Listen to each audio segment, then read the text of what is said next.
Alright students, I have a document in Google Classroom that we're going to use to complete today's assignment. Open the link that is in the document, so let's open that up. We're going to want to open it completely, so where's the open with Google Docs?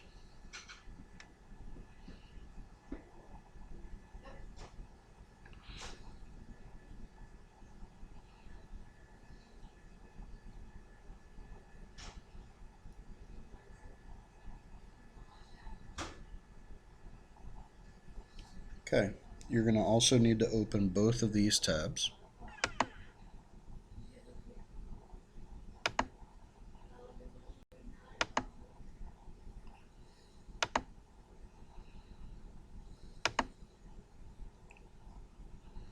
Alright, so this is a simulation, and this is going to allow us to investigate different species in an ecosystem. This is plant A, and we can turn off plant A and make it disappear. This is plant B. We can turn off plant B and make it disappear. If we turn off both, we have nothing. Now, plant A and plant B are both starting at 50-50. Just to show you that, let's click Run. And you see here that we are starting with 5,000 of plant B and 5,000 of plant A. Both are in the same spot. Let's reset. When you reset, these things stay clicked. Now the assignment can be found here on this page. If you click the producers, you're going to read, try to get two plants to happily coexist. In any given ecosystem, most organisms will carve out a niche for themselves, where they can obtain all the necessities to survive. Often different species within the ecosystem will compete for the resources that a niche provides. However, certain species live well together, symbiotically, parasitically, or by staying out of each other's way. For example, lichens and moss, often the primary coloners of a new ecosystem, tend to live fairly harmoniously in each other's vicinity. Let's see what happens in this model. So click the challenge, step 1, excuse me. Step 1, imagine the ecosystem is newly forming. Previous ecosystem's been destroyed by fire or flood, so we're starting anew. And the first colonizers of the successive ecosystem are, of course, producers. We've got two fictitious species of plants in the simulator, plant A and B. Predict what will happen in this young system and record your results in a data table. So, in this document, we're going to record our results. So first, we saw what the starting population looked like. That's 5,000 and 5,000. Okay. We're going to predict where that's going to end. I'm going to predict that plant B is going to dominate plant A. So I think that's going to take over completely and be at 10,000. And plant A is going to die out. I'm predicting that. And we saw they started at 5,000. 5,000. So where's it going to end? So we're going to need to run the simulation to do that. But before we do, I do want you to click File, Make a Copy. Make a copy.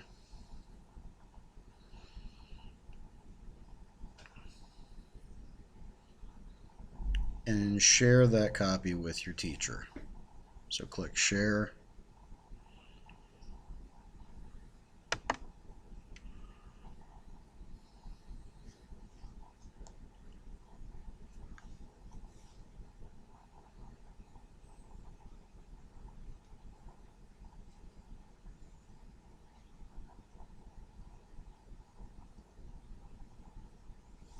Make a copy.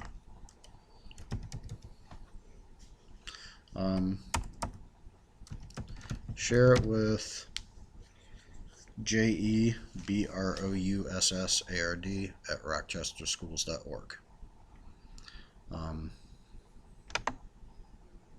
Okay. When you do that, I'll have your document, so you won't need to turn anything out in. Okay, we said we were going to run the simulation and see what our final numbers are for A and B. So let's go to the simulation. We have plant A and B turned on. Run it. And it looks like plant A won completely. It's going to run for 100 days. Plant B died completely. Plant A took over. So plant B went to 0. Plant A went to 10,000. So we're going to write that in our sheet. Plant A went to 10,000. Plant B went to 0. Now, questions. There are questions on the page here. It says, answer the following. What assumptions does this model make about codominance as well as the general terrain of the ecosystem? So I'm going to copy that. I'm going to put it here.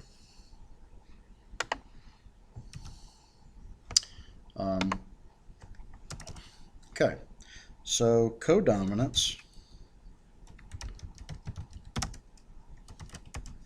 implies the species could coexist. What we saw is that it didn't.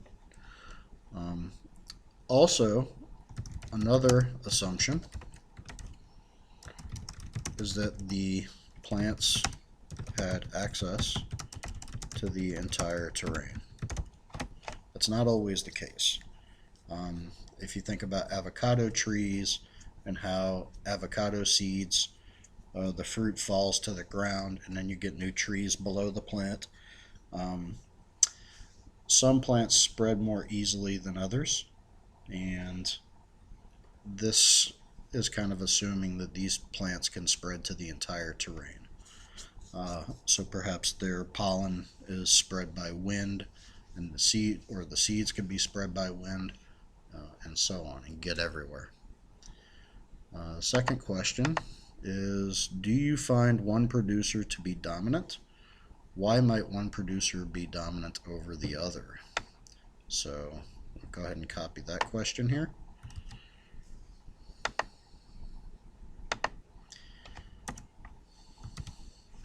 Do you find one producer to be dominant? Indeed, plant A is dominant to B. Why might one producer be dominant to the other?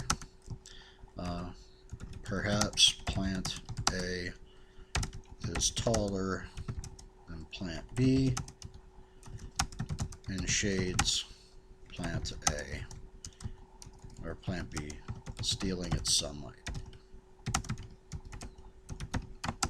Other ways that plants can kill each other are by spreading toxic roots, ground coverage.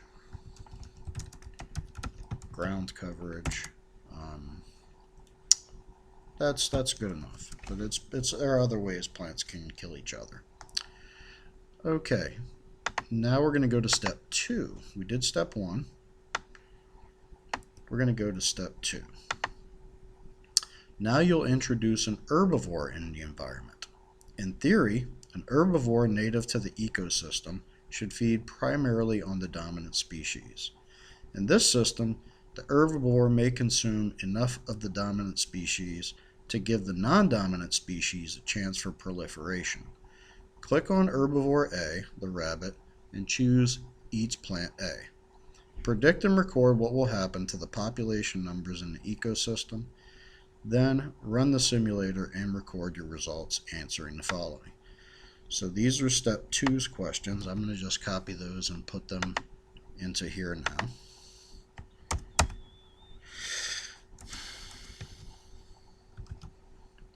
Okay. Let's go back to the simulation. We're going to click reset. And since we know plant A is dominant to B, it says that we need an herbivore to eat plant A. let's let herbivore A eat plant A. Now we see that there. I'm going to go ahead and predict that for step 2, that's where we're at, step 2, plant A is going to start at 5,000.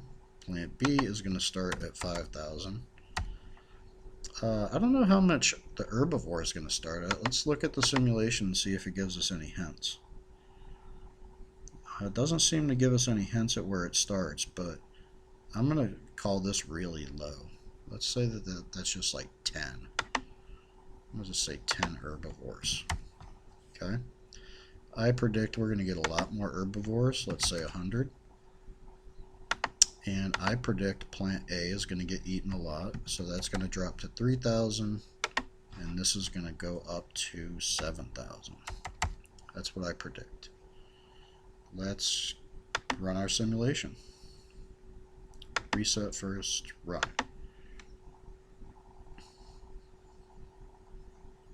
So we're letting it run for 100 days.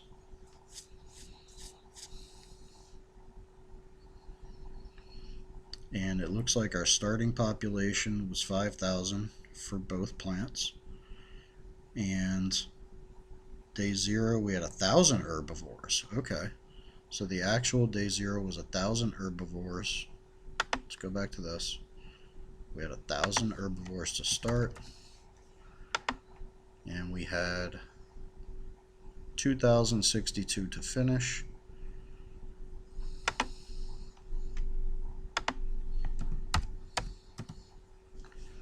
And plant B seems to have finished at 5,000, and plant A 3,334. So plant, I need to double check those numbers. Plant B 5,000. Okay. And this one was 3,334, I think. And they both did start at 5,000. So, going to answer the questions, these questions should say 1, 2, and 3. See if I can change that. 1.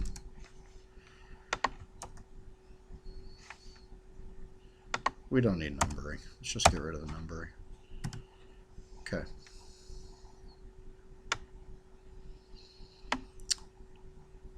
Clean this up a little bit. Does adding the herbivore establish a more equal field? Seemed absolutely. Is one producer still dominant over the other? Looks like plant B has more final numbers, but does that change dominance? It doesn't really change the natural dominance that a plant can have. I'm actually going to say no to that question. Plant A is still dominant to plant B. It's just plant A now has something eating it. So I'm going to say no, it doesn't change the dominance relationship. Why might one producer be dominant over another? Well, again, we can have advantages that we listed up to this question. This question. Perhaps plant A is taller than plant B. So those same answers can answer that part. So I'm just going to copy those answers and put them there.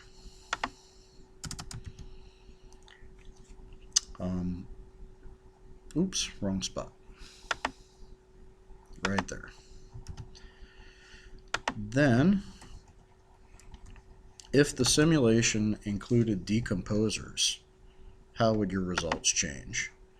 Decomposers would potentially help the ground coverage, ground nutrition. Decomposers help put nutrients back into the soil. So you can make an argument that it could help the plants grow better. But at the same time, decomposers could take up some ground coverage like mushrooms. Those could kill the grass too. So you could make an argument that decomposers might help plants grow better. or they could cover the ground more, slowing plant growth.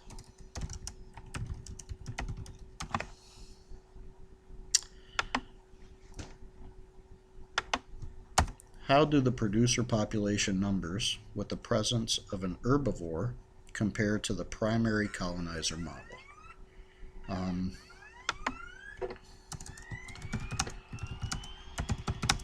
There were less of the dominant species in the presence of the herbivore that ate it.